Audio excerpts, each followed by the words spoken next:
Welcome students. In this lecture again we are going to solve some more problems of rectilinear figures. So the most of the problems will be related to triangles, quadrilaterals of different types like rhombus, parallelogram, rectangle, square, etc. So the first problem given here is, as you can see, यहाँ पर एक आपको दिया गया है ABCD square है. जैसे आप जानते हो स्क्वायर के चारों साइड इक्वल हो गए, उसके एक साइड BC पर एक इक्विलेटरल ट्रायंगल बनाया गया है EBC. अब उसके अंदर आप देख रहे हो कि E और D को ज्वाइन कर दिया गया. Then there is an angle BED. वो एंगल BED को रिप्रेजेंट किया गया है x से और हमें उसी की वैल्यू फाइंड करनी है. तो कैसे प्रोसीड करना है हमें? सबसे पहले देखो, आप देखो कि ये जो ट्राइंगल इक्विलेटरल है तो उसके एंगल्स आपको पता है 60, 60 and 60. Then also you know the angles of the square, तो आपको पता है वो एंगल 90 हो जाएंगे. अब आपको क्या करना है, आपको देखना है कि भाई ये जो क्वाड्रिलेटरल ABCD है स्क्वायर हो गया और ये जो ट्राइंगल है ये इक्विलेटरल हो गया. तो इसकी मदद से अगर हम देखें तो एक छोटा सा ट्राइंगल बन रहा है हमारे पास. उस ट्राइंगल में आइसोसेलेस की प्रॉपर्टी हमारे पास आ जाएगी. ठीक है, तो वो ट्राइंगल क्या है आपका DCE, that is the triangle which is isosceles. तो उसमें जो साइड आपका CE है और जो साइड आपका CD है वो इक्वल हो गए. इक्वल कैसे हो जाएंगे? बिकॉज CE और CB इक्वल है and CB is equal to CD. So at the end we have CE equals to CD. अब जब आइसोसेलेस ट्राइंगल प्रूफ हो गया तो आपने देखा कि एंगल भी यहाँ पर इक्वल हो जाएंगे. आइसोसेलेस ट्राइंगल में आप जानते हो एंगल इक्वल हो जाएंगे, तो आपका ये वाला एंगल इधर से और इधर से ये वाला एंगल इक्वल हो जाएगा और आप एंगल सम प्रॉपर्टी का यूज कर लोगे. एंगल सम प्रॉपर्टी के जब आप यूज करोगे तो आपको देखना होगा कि भाई ये वाला एंगल कितना आ रहा है हमारा. तो आप देखोगे ये एंगल हमारा आ रहा है 90 + 60, दैट इज 150 डिग्री. अब टोटल सम 180 होता है और एक एंगल आपका 150 हो गया, तो बचे हुए दो एंगल्स का सम कितना हो जाएगा? 30 हो जाएगा और वो इक्वल है. इसका मतलब हर एक एंगल क्या हो जाएगा आपका? 15 डिग्री का हो जाएगा. तो आपने ये एंगल निकाला, दिस एंगल इज 15 डिग्री और इधर से आपका ये वाला एंगल भी आ गया 15 डिग्री. अब टोटल एंगल आपका 60 था, तो x कितना है? x है 60 - 15, that is 45 degree. Now the next problem is again an interesting one. यहाँ पर हमें एक पैरेललोग्राम दे दिया गया है ABCD और आप देख रहे हो उसमें एक डायगोनल बनाया गया है AC. नाउ M जो है वो उसका मिड पॉइंट है. ठीक है, तो M मिड पॉइंट है, इसका मतलब क्या हो गया? इसका मतलब AC is equal to CM. साथ ही साथ देखा गया कि M से जो एक लाइन गई है वो है MY और M से एक लाइन नीचे आई है वो है MX. और गिवन है कि AX और CY इक्वल है. तो आप देखो CY कहां पर है? CY आपका ये पार्ट है और AX आपका ये वाला पार्ट है.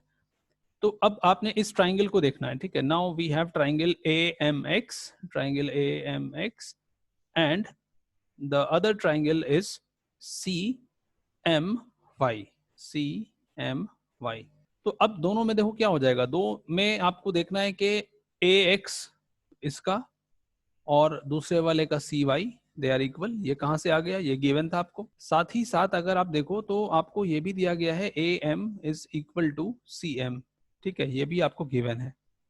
तो अब आपने देखा कि दो साइड तो आपको ट्राइंगल्स की इक्वल मिल गई. Now we have an angle. तो अगर आप ये देखो ये वाला एंगल और इधर से ये वाला एंगल क्या हो जाएंगे? इक्वल हो जाएंगे because they are alternate interior angles. So parallelogram की प्रॉपर्टी आपने यहाँ पर यूज कर ली. So this is MAX. Now angle MAX is equal to angle MCY. ठीक है, the reason is alternate interior angles. तो हमारे पास एंगल यहाँ पर आ गया. अब आप देखो तो दो साइड के बीच का एंगल इक्वल हो गया. इसका मतलब आप कौन सी प्रॉपर्टी यूज कर सकते हो कॉन्ग्रुएंस की? आप यूज कर सकते हो side angle side, because angle is between the two equal sides. तो बाय SAS triangle AMX is congruent to triangle CMY. ठीक है, ये दोनों क्या हो गए? कॉन्ग्रुएंट हो गए. तो पहला पार्ट आपका डन हो गया. AXM जो है वो आपका कॉन्ग्रुएंट हो गया CYM के. अब आपको दिखाना है कि भाई ये जो AXMY है ये एक स्ट्रेट लाइन है. तो आप जानते हो कि अगर दो लाइंस में वर्टिकली ऑपोजिट एंगल इक्वल हो जाएंगे तो वो स्ट्रेट लाइन हो जाएगा. CPCT की अगर हम बात करें तो अगर हम इसी ट्राइंगल में CPCT लगाते हैं, जो दो ट्राइंगल्स कॉन्ग्रुएंट हुए हैं, तो आपने देखा कि हमारे पास आ जाएगा एंगल AMX और उसके करस्पॉन्डिंग क्या आ जाएगा? उसके करस्पॉन्डिंग आ जाएगा एंगल CMY. ये दोनों इक्वल हो गए. तो इक्वल हो गए तो अगर वर्टिकली ऑपोजिट एंगल इक्वल है, वर्टिकली ऑपोजिट एंगल्स, तो ये हो जाएगा आपका XMY, एक हो गया आपका straight line. Now moving on to the next problem. देखो एक अलग तरह का क्वाड्रिलेटरल हमारे सामने आया जिसको हम लोग बोलते हैं काइट. तो आप काइट में जानते हो कि ऐसे पेयर होते हैं जो आपस में तो इक्वल नहीं होते, बट उनके अंदर साइड्स इक्वल होती हैं, जैसे ए डी और डी बी इक्वल है, इसी तरह से डी सी और बी सी भी आपका इक्वल हो जाएगा। एक बात और इंपॉर्टेंट होती है कि इसके जो डायगोनल्स होते हैं बाइसेक्ट तो नहीं करते हैं, but they are at right angles. तो ये दो बातें आपको हमेशा ध्यान रखनी है काइट की प्रॉपर्टीज में से। Now D A B angle आपको दिया गया जैसे कि आप देख रहे हो, और आपको एंगल डी सी बी दिया गया 64 as you can see here. अब आपको निकालना है angle O D C and angle O B A. तो ओ डी सी अगर आप देख लो तो ओ डी सी कहाँ है, ओ डी सी आपका ये वाला एंगल हो गया, ठीक है, जिसको हम लोग बोल देते हैं Y. And other one is O B A, तो ओ बी ए आपका ये वाला एंगल हो गया, ठीक है, इसको हम लोग बोल लेते हैं एक्स। तो हमें एक्स और वाई बेसिकली फाइंड करना है। So what we have here is BC equals to DC and AD equals to AB। जैसे कि आपको बताया कि ये प्रॉपर्टी है काइट की, तो इसकी वजह से क्या हो जाएगा, BCD और ABD आइसोसेलेस ट्राइंगल हो जाएंगे। तो अगर आप देखो तो ये एंगल आपका Y है, तो आपको इधर से भी जो एंगल मिलेगा that will also be Y, ठीक है। तो आपका BDC और DBC दोनों इक्वल हो गए और दोनों की वैल्यू आ गई Y। इसी तरह से ABD और ADB, तो जो ऊपर वाला ट्राइंगल है उसमें दोनों इक्वल हो जाएंगे और दोनों की वैल्यू आपने मान लिया X हो गई। अब आप एंगल सम प्रॉपर्टी लगा दो, तो आपने देखा कि भाई दो एंगल हमारे पास y आ रहे हैं और एक एंगल आपका 64 आ रहा है, तो सम करोगे तो आपको मिलेगा y इक्वल्स टू 58। इसी तरह से ऊपर वाले ट्राइंगल में अगर आप देखो तो दोनों एंगल्स का सम हो रहा है x प्लस x और तीसरा है 112 इक्वल्स टू 180। सॉल्व किया तो आपको मिला x इक्वल्स टू 34। तो हमारे पास जो एंगल्स पूछे गए थे ODC, उसकी वैल्यू आ गई आपके पास, कितनी आ गई ODC। So ODC is equal to 58, और दूसरा एंगल जो पूछा गया था OBA, उसकी वैल्यू आ गई हमारे पास 34 degrees. That is the so the next problem students is very interesting, बहुत ही सिंपल और बहुत इंटरेस्टिंग प्रॉब्लम है। यहाँ पर आपको दिया गया है पैरेललोग्राम ABCD, ठीक है। तो आप जानते हो पैरेललोग्राम में साइड्स ऑपोजिट इक्वल होते हैं, opposite angles are equal, then adjacent angles are supplementary and so on. अब इसमें आपको दिया गया है कि दो एडजेसेंट एंगल्स के बाइसेक्टर हैं। बाइसेक्टर का मतलब क्या हो गया, आपका ये वाला एंगल और ये वाला पार्ट इक्वल हो गया, तो हमने इसको मान लिया x, तो ये भी हो जाएगा आपका x। इसी तरह से ये वाला आपका जो पार्ट है, सपोज करो ये है y, तो ये वाला जो पार्ट होगा आपका ये भी हो जाएगा आपका y। तो अब आप जानते हो कि adjacent angles of the parallelogram are supplementary, so angle A plus angle B is equal to 180 degree, ठीक है। तो कैसे लिखेंगे हम, they are co-interior angles, we can write it as co-interior angles। अब क्योंकि ये बाइसेक्ट किया गया है, ठीक है, बाइसेक्ट किया गया, तो आपने क्या देखा, हाफ ऑफ एंगल A, तो ये कितना हो जाएगा, half of angle A plus half of angle B, तो ये दूसरी साइड भी आपने हाफ कर दिया, तो आपको मिल जाएगा 90 डिग्री। तो हाफ ऑफ एंगल A को आपने क्या लिख लिया, आपने लिख लिया x, this is plus y equals to 90 degree. अब आप क्या यूज करोगे, तो आपने यूज कर लिया angle sum property. So using angle sum property in triangle AEB, ठीक है। तो आपने यूज किया है वो है ट्राइंगल आपका AEB। अब इसमें क्या आ जाएगा आपके पास, इसमें आ जाएगा आपके पास x plus Y plus angle AEB, ये जो आपका दोनों बाइसेक्टर्स के बीच का एंगल है, ठीक है, this is angle AEB, angle between the bisectors. इन तीनों का सम होना चाहिए 180 degree, 180 degree. x plus Y की वैल्यू ऑलरेडी क्या है, 90 है, तो आपको क्या मिलेगा, आपको मिलेगा AEB is equal to 90 degree. यानी आपने प्रूव कर दिया कि जो एंगल बाइसेक्टर्स होंगे एडजेसेंट एंगल के, वो क्या हो जाएंगे, they will be perpendicular to each other. तो आपका रिजल्ट क्या आ गया, आपका रिजल्ट आ गया the angle bisectors are perpendicular to each other. तो कोई भी दो एंगल आप ले सकते थे एडजेसेंट, और उसका एंगल जो है वो आपको, एंगल का बाइसेक्टर जो होगा वो आपको मिल जाएगा perpendicular, that is orthogonal to each other. In the next problem students we have a parallelogram ABCD। अब यहाँ पर देखो प्रॉब्लम पिछले वाले से सिमिलर है, थोड़ा सा चेंज किया गया, अब की बार ऑपोजिट एंगल के बाइसेक्टर ड्रॉ किए गए, ठीक है। तो आप जानते हो ऑपोजिट एंगल सप्लीमेंट्री नहीं होते, ऑपोजिट एंगल इक्वल होते हैं। तो सो स्टूडेंट्स पैरेललोग्राम ABCD में जो आपके बाइसेक्टर्स थे उनको आपने दोनों साइड्स पे ज्वाइन कर दिया। तो CF आपका देख रहे हो AB को इंटरसेक्ट कर रहा है, और AE जो था वो आपका CD को इंटरसेक्ट कर रहा है। अब देखो यहाँ पर हमने देखा कि भाई एंगल है एंगल सी तो इक्वल है, तो हाफ एंगल है हाफ एंगल सी भी इक्वल हो जाएगा। DCF जो एंगल है आपका, DCF यानी कि ये वाला एंगल जो आपका है, this angle is equal to CFB, ठीक है, ये एंगल के इक्वल हो जाएगा। रीजन क्या है, ऑल्टरनेट इंटीरियर एंगल्स है, so you know that they are equal because DC is parallel to, है ना, DC जो है वो आपका क्या है, पैरेलल है AB के, तो पैरेललोग्राम होने की वजह से ट्रू हो जाएगा। साथ ही साथ अगर हम देख रहे हैं तो ऑपोजिट एंगल भी इक्वल थे, ठीक है, A और C इक्वल थे, तो EAB आपका ये वाला एंगल है, ठीक है, this angle is equal to half A, और उसके सामने ये वाला जो एंगल है ये क्या है, ये है half B, sorry half of angle C, तो DCF भी इक्वल हो गया। अब अगर आप फर्स्ट और सेकंड को मिलाओगे तो आप देख रहे हो कि यहाँ पर एंगल DCF आ रहा है, ठीक है, फर्स्ट में, और एंगल DCF आ रहा है सेकंड में। तो जो दो एंगल्स बन रहे हैं यानी कि CFB और EAB दे आर इक्वल। तो CFB और EAB को अगर आप ध्यान से देखो तो कहाँ बन रहा है, एक एंगल आपका ये हो गया, दूसरा एंगल आपका ये हो गया। So these are the corresponding angles for the line AE and CF। तो जब करस्पॉन्डिंग एंगल्स इक्वल होते हैं तो उसका मतलब क्या है, इसका मतलब लाइंस आर पैरेलल। तो जो बाइसेक्टर्स हैं ऑपोजिट एंगल के AE and CF they are parallel to each other. Next problem is again an interesting and simple problem. ABCD आपको रेक्टेंगल दिया गया है और आप जानते हो कि रेक्टेंगल में क्या होते हैं, रेक्टेंगल में all interior angles are 90 degree. तो आपको क्या मिला, देखो आपको मिल गया पहला चीज तो जो गिवन है, angle A, angle B, angle C and angle D, they are all equal to 90 degree. तो this is the first thing which is given, ठीक है।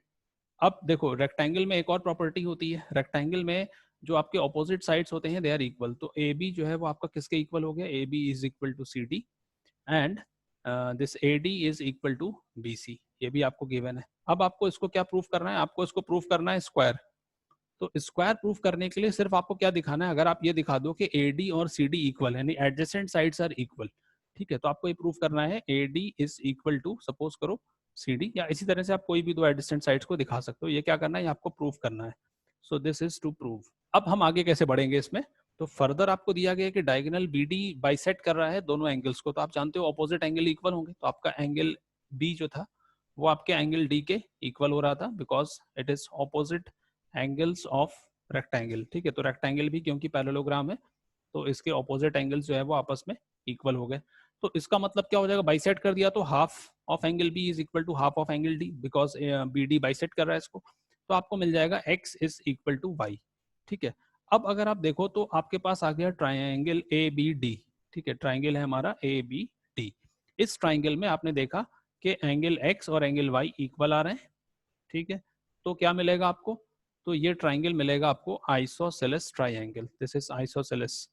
तो आइसोसेलेस होने की वजह से क्या हो जाएगा, आपका आपका ऑपोजिट साइड भी इक्वल आ जाएगा। तो इक्वल एंगल्स अगर होते हैं तो उनके ऑपोजिट वाले साइड भी इक्वल हो जाते हैं। तो AD क्या मिल गया आपको, AD is equal to AB, और AB किसके इक्वल है, AB is equal to CD। तो आपने देखा basically all the four sides are equal now and the interior angles are 90 degree. So therefore this ABCD is a square. So ABCD is a square. That is the answer. Next problem is a little bit different. यहाँ पर थोड़ा सा problem को अलग तरह से देखना होगा हमें। We are given again a parallelogram और उसके दो डायगोनल्स जैसे कि आप देख रहे हो AC and BD। अब इसमें क्या हो रहा है, देखो जो PQ है वो पास कर रहा है पॉइंट O से। PQ क्या है, एक पॉइंट P ले लिया आपने AD पर, एक पॉइंट Q ले लिया आपने BC पर, और वहां से लाइन जो बनाई वो O से पास हो रही है। वो is the point of intersection of the diagonal. तो आप जानते हो कि डायगोनल का जो पॉइंट ऑफ इंटरसेक्शन होता है वो बेसिकली डायगोनल्स का मिड पॉइंट भी होता है because the diagonals bisect each other. What you have to show is PQ जो है वो दो इक्वल पार्ट्स में डिवाइड हो रहा है, यानी हमें जो प्रूफ करना है we have to prove this OP is equal to OQ। So first of all आपने देखा OA is equal to OC because O जो है वो इंटरसेक्शन का पॉइंट है और इंटरसेक्शन का पॉइंट मिड पॉइंट हो जाता है। Then angle AOP is equal to angle QOC। तो AOP आपका एंगल दिख रहा है PQ और AC के बीच में बन रहा है and the other one is QOC, they are equal because they are vertically opposite angles. इसी तरह से आप देख रहे हो PAO और QCO भी इक्वल हो गए बिकॉज जो पैरेलल लाइन होती है उसके साथ ट्रांसवर्सल अल्टरनेट इंटीरियर एंगल बनाती है, दे आर इक्वल। तो यहाँ पर पैरेलल लाइन आपने कौन सी यूज करी, AB is parallel to DC। तो AC आपका जो है वो ट्रांसवर्सल हो गया और उसके अल्टरनेट इंटीरियर एंगल इक्वल हो गए। अब आपने देखा कि आपके पास एक ट्राइंगल है जिसमें एक साइड और उसके दोनों साइड के एंगल क्या हो रहे हैं, इक्वल हो रहे हैं, ठीक है। तो ऐसे रूल से आपने देखा कि ट्राइंगल APO जो है वो निकल के आ गया कॉन्ग्रुएंट है ट्राइंगल CQO के। अब आप लगा दो इसमें CPCT।